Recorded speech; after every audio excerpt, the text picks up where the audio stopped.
علشان يوصل لكم كل جديد.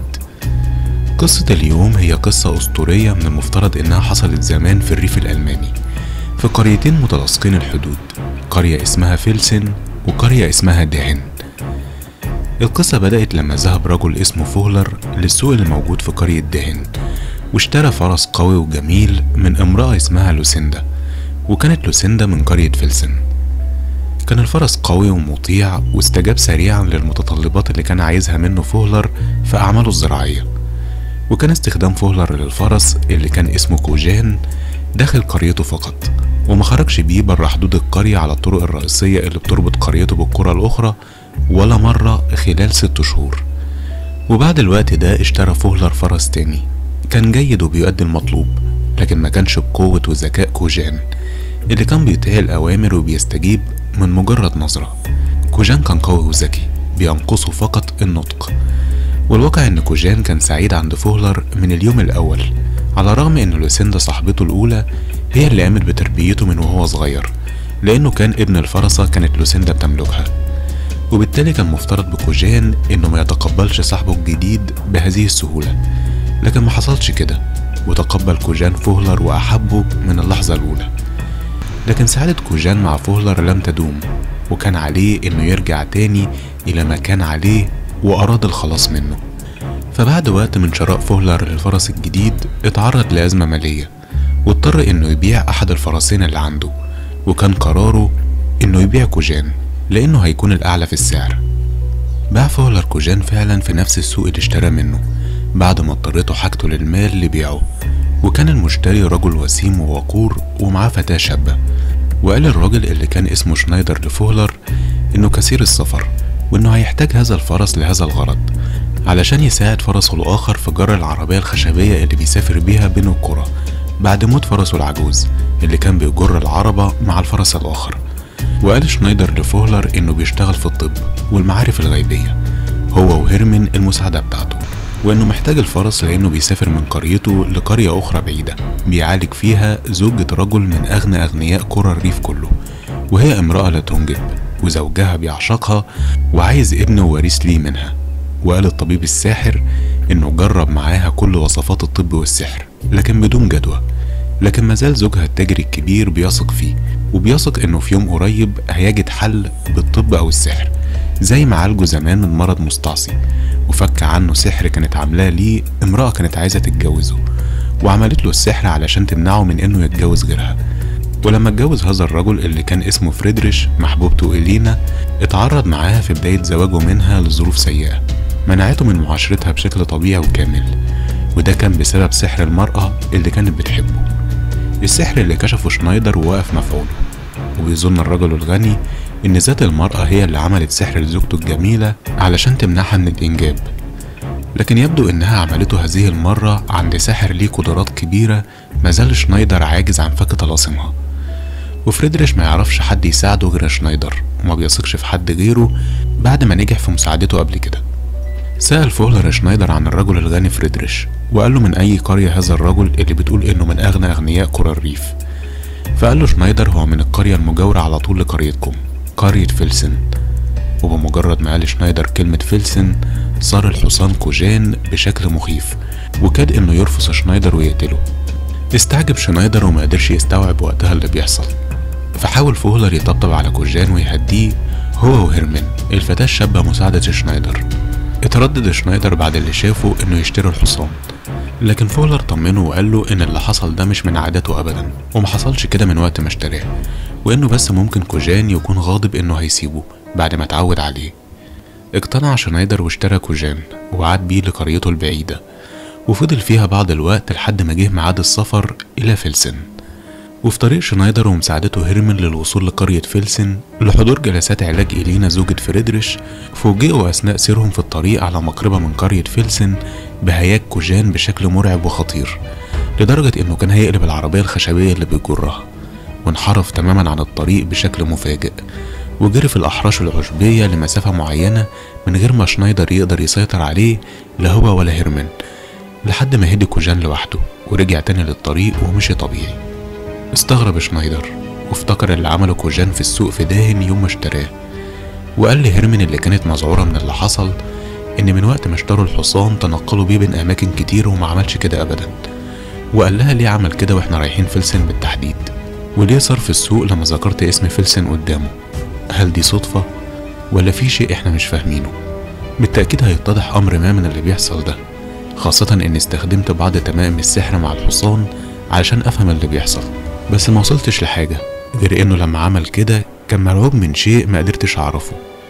وصل شنايدر وهيرمن فلسن وهما بيراقبوا كوجان اللي كان ماشي في طرقات فلسن وهو بتبدو عليه السعادة وبيبص على كل الأماكن وكأنها وحشاه، لحد ما وصلوا لبيت فريدريش وعملوا جلسة العلاج الروحي مع إلينا لفك السحر عنها. وقال شنايدر لفريدريش إنه بيظن إنه نجح هذه المرة في فك السحر، وإنه هيعود لقريته وينتظر منه خبر يبشره فيه بحمل إلينا، أو يطلب حضوره لمحاولة جديدة في فك السحر الملعون المستعصي على الحل.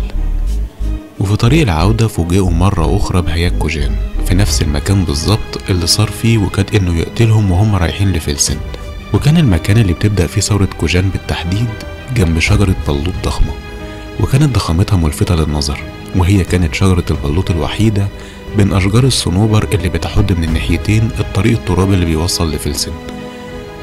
لم يمر الأمر بسلام هذه المرة، وانقلبت العربية الخشبية، واستطاع كوجان إنه يفك نفسه من العربية ويهرب بسرعة عبر الطريق ويختفي عن الأنظار. أصيب شنايدر وهيرمن إصابات طفيفة هما والحصان التاني اللي اتقلب هو الآخر على الأرض. قام شنايدر وساعد هيرمن والحصان على إنهم يقوموا، وساعدت هيرمن شنايدر في إنه يعدل العربية، وقالت له أكيد إن الحصان ده مسحور. فقال لها شنايدر بالتأكيد هو بيعمل كده كل مرة نعدي فيها من نفس المكان لأنه شايف حاجة احنا مش قادرين نشوفها. المكان ده إما مسكون بكائنات خفية عن نظر البشر أو إنه بقعة مقدسة من الأرض، وفي كلا الحالتين هيكون لينا فيه مكسب بكل تأكيد. فقالت له هيرمن إزاي؟ فقال لها شنايدر لو لاحظتي في المرتين اللي صار فيهم كوجان كان عند نفس شجرة البلوط، الشجرة دي فيها سر. ومشي شنايدر وهو بيعرج ومعاه هيرمن ولف حوالين الشجرة، ملقوش أي حاجة غريبة. فأمر شنايدر هيرمن بترديد بعض التمائم السحرية لكشف سر المكان، وهيرمن بتردد التمائم اتسللت أفعى صغيرة لم يراها شنايدر ولا هيرمن من جحر أسفل الشجرة الضخمة، وفوجئ بيها شنايدر واقفة على كتف هيرمن وبتبص ليه نظرة ما كانتش عشوائية أبدا. والتفت الأفعى وبصت لهيرمن ولدغتها من رقبتها واختفت فجأة بلا أثر. سقطت هيرمن على الأرض في الحال، وحاول شنايدر إسعافها بالطرق الطبية والسحرية لحد ما رجع لهيرمن وعيها وفاقت من لدغة الأفعى المخيفة اللي بتبدو إنها لم تبث السم في جسم هيرمن، لكن بثت شيء تاني تماما. ركبت هيرمن مع شنايدر العربية اللي بقى يجرها فرس واحد، وبصت هيرمن لشنايدر بصة غريبة وقالت له إذن أنت الساحر.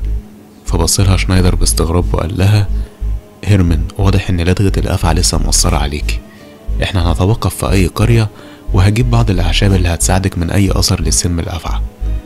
فضحكت هيرمن بصوت عالي ساخر وقالت له مفيش داعي، أنا في أحسن حال أيها الساحر. قال لها شنايدر الحصان اللعين ده سبب في كل اللي حصل، في رأيك ممكن يكون راح فين لما هرب؟ فردت عليه هيرمن وقالت له أكيد راح عند صاحبه القديم، إحنا لازم نروح ندور عليه ونجيبه من عنده ونقتله. فقال لها شنايدر نقتله ليه؟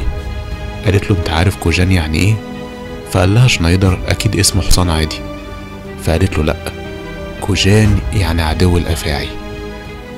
بصلها شنايدر بتعجب وابتدى يحس بحاجة مش طبيعية في هيرمن، وكأنها واحدة غريبة غير هيرمن اللي يعرفها، لكن فكر إن كل ده تخاريف من لدغة الأفعى. في نفس الوقت على الطرف الآخر من الطريق في قرية داهن فوجئ فوهلر بدخول الحصان كوجان إلى أرضه. استغرب فوهلر جدا لكن فرح بكوجان وطبطب على رقبته. دخل كوجان الحظيرة بسرعة وغرز جسمه بين أكوام القش كأنه بيطلب الحماية والأمان من شيء ما كانش فوهلر عارف يعمل إيه ولا يتصرف إزاي في الحصان اللي جاله بمفرده. ترك فوهلر الحصان في الحظيرة وذهب للسوق لإتمام أعمال كان مفترض إنه يعملها، ولحسن الحظ قابل لوسيندا صاحبة الحصان الأولى اللي بتحضر لسوق داهن مرتين في الأسبوع لبيع منتجاتها الزراعية. فأخبرها فوهلر باللي حصل معاه وبعودة الحصان ليه بعد ما باعه. فارتبكت لوسيندا وقالت له يمكن اللي هقولهولك ده غريب وممكن ما تصدقوش. فقال لها فوهلر قولي أنا هصدقك. فقالت له في أحد الأيام وأنا راجع من دهن لفلسن ربطت العربية الخشبية بتاعتي اللي كان بيجرها كوجان في أحد الشجرات الضخمة قرب فلسن، وذهبت خلف الأشجار لقضاء حاجتي. ولما رجعت لقيت العربية الخشبية مقلوبة وكوجان بيجري وحواليه أفاعي ضخمة بتحاول تلدغه، لكن هو كان بيقاوم وما قدروش عليه، وبمجرد ظهوري اختفت الأفاعي معرفش ازاي. فخدت العربية وربطت الحصان اللي كان اسمه وقتها شاتن مش كوجان، ورجعنا قريتنا. ومن وقتها في كل مرة نعدي أنا وشاتن من الطريق اللي بين فلسن وداهن بيصور ويترعب ويعمل حاجات غريبة، لدرجة إني بقيت أضربه بعنف لحد ما بدأ يكرهني ورفصني في أحد المرات، وفي مرة تانية كان عايز يعضني، وأنا كل ده ما كنتش فاهمة فيه إيه. لحد ما في أحد المرات طلعت لي من ورا الشجرة الكبيرة بنت جميلة وفاجئتني وقالت لي كوجان حصانك عدو الأفاعي كانت بتدعب أفعى صغيرة من الرعاية بتوعي، فدهسها وقتلها، وأنا أريد الصقر لأفعتي حتى وإن كانت أفعى صغيرة خادمة. وقتها أنا كنت مرعوبة من البنت اللي بدأ شكلها يبقى غريب، وقلت لها يعني إيه المطلوب مني؟ فقالت لي اقتلي كوجان. فقلت لها مين كوجان؟ فقالت لي الفرس بتاعك. فرديت عليها وقلت لها لا ده اسمه شاتن. قالت لي ده الاسم اللي انتي سميتيه لي، انما اسمه الحقيقي كوجان، ده اسم اللي يقتل افعى ويعتدي عليها، خاصة انه لما قتلها كانت بتلهو معاه وكانت لن تقتله. الافاعي الخادمة والجنية الخيول والهجن محصنة من لدغتها، لكن البشر نقدر نعبث بيهم زي ما احنا عايزين. بعد اللي قالته البنت الغريبة جريت وسبتها، وكان شاتن اللي بقيت اقول له يا كوجان عندا فيها هرب بعيد، فخدته ورجعنا فلسن وقررت ان ابيعه، ومشيت من طريق بعيد وطويل علشان اوصل لداهن وابيعه في السوق، وبقيت استخدم الطريق ده لحد دلوقتي علشان ما اعديش على شجرة الافاعي. وقالت له سندا الفهلر ان اكيد الراجل اللي اشترى منه الحصان مشاه من نفس الطريق وعداه من قدام الشجرة، علشان كده هرب ورجع له تاني. وفي الوقت اللي كان فيه فهلر ولوسيندا في السوق قدر شنايدر هو وهيرمن بعد سؤال الوصول لبيت فهلر وحظيرته، وعثروا على كوجان. وطلبت هيرمن من فهلر وهي في حالة من الهستيريا والصراخ انه يقتل كوجان وانها هتديله اي مقابل يطلبه. كانت حالة هيرمن غريبة جدا على شنايدر، فحضنها بقوة علشان يهديها، وقال لها ان اللي عندها ده من اثر لدغة الافعى. وبمجرد ما حضر شنايدر هيرمن هديت وبصت له نظرة ما شافهاش منها قبل كده، وكأنها بتشوفه للمرة الأولى، وكأنها بتقع لتوها في حبه. ابتعدت هيرمن عن شنايدر ومرت ثواني وخرجت أفعى صغيرة من بين ملابس هيرمن، وسقطت هيرمن على الأرض. اتلوت الأفعى على الأرض باتجاه شنايدر، وكان حواليها غيمة من الدخان الأزرق اللي زاد لحد ما اختفت الأفعى فيه تماما. وبعد ثواني زال الدخان وظهرت فتاة رائعة الجمال، نظرت لشنايدر بابتسامة ساحرة وأشارت باتجاه هيرمن الملقاة على الأرض. ففاقت هيرمن وقامت كأنها صحيت بعد نوم طويل، وقالت الفتاة لشنايدر مرحبا أيها الساحر الوسيم، أنا شردقيم كبيرة أفاعي الشجرة العظيمة، وأفعى خادمة من أفاعي الشجرة قتلها هذا الفرس، وأنا عهدي مع كل أفاعي الشجرة حمايتهم وأخذ صقرهم من اللي يتجرأ على إيذائهم، وإن خلفت عهدي سينفضوا من حولي، لكننا الأفاعي لا نقوى على قتل فرس أو هجن، علشان كده بطلب منك إن أنت تقتل هذا الفرس، والمقابل إني هكون ليك وهعلمك من العلم ما لا تعلمه. أنا في البداية كنت بكرهك وبأثير الرعب في حصانك كل مرة كنت بتعدي فيها قدام شجرتي في طريقك لفلسن علشان تروح عند فريدريش وإلينا زوجته، وكنت بعمل كده مش بس لمحاولة قتل الحصان لكن لقتلك انت كمان أيها الساحر. فريدريش اللي انت بتساعده بيكون حبيبي اللي انت أنقذته من سحر في المرة الأولى وساعدته على إتمام جوازه من إلينا، وبتحاول دلوقتي انك تساعد زوجته انها تتخلص من سحر القوي وتنجب منه. الواقع انا كنت بحب فريدريش لحد فقط قبل قليل، لكن دلوقتي الامر اختلف لما قابلتك وقربت منك.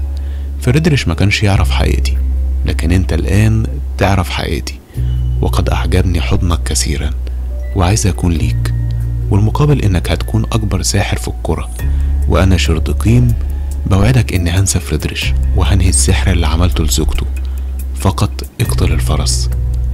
بص ليها شنايدر ومن غير كلمات كتير اخرج خنجره وقتل كوجان اللي دافع عن نفسه في البداية في وجه شنايدر، لكنه لم يصمد امام طعنات شنايدر القوية وعضات ولدغات شردقيم اللي اتحولت لأفعى كبيرة. قتل الفرس كوجان، وغادر شنايدر وهيرمن والأفعى قبل رجوع فولر من السوق، اللي رجع واتصدم بمقتل الحصان اللي أحبه ورجع ليه علشان يحتمي بيه، لكنه خذله مرتين، مرة لما باعه ومرة لما مفهمش حاجة كوجان للحماية وخرج وتركه يواجه مصيره وكيد الأفعى المتحولة شردقيم، اللي خدت شنايدر وهيرمن وأدخلتهم عالمها السحري والمرعب أسفل الشجرة الضخمة. وبالفعل أصبح شنايدر من أكبر السحرة وأشهرهم بين قرى الريف، خاصة بعد انتشار خبر حمل إلينا زوجة الرجل الغني ونجاح الساحر شنايدر في فك سحرها المستعصي. وبكده بتكون قصة اليوم انتهت. انتظرونا ان شاء الله في قصص جديدة، وما تنسوش لو مش مشتركين في القناة تشتركوا دلوقتي وتفعلوا الجرس علشان يوصل لكم كل جديد. والى اللقاء ان شاء الله في الفيديو القادم.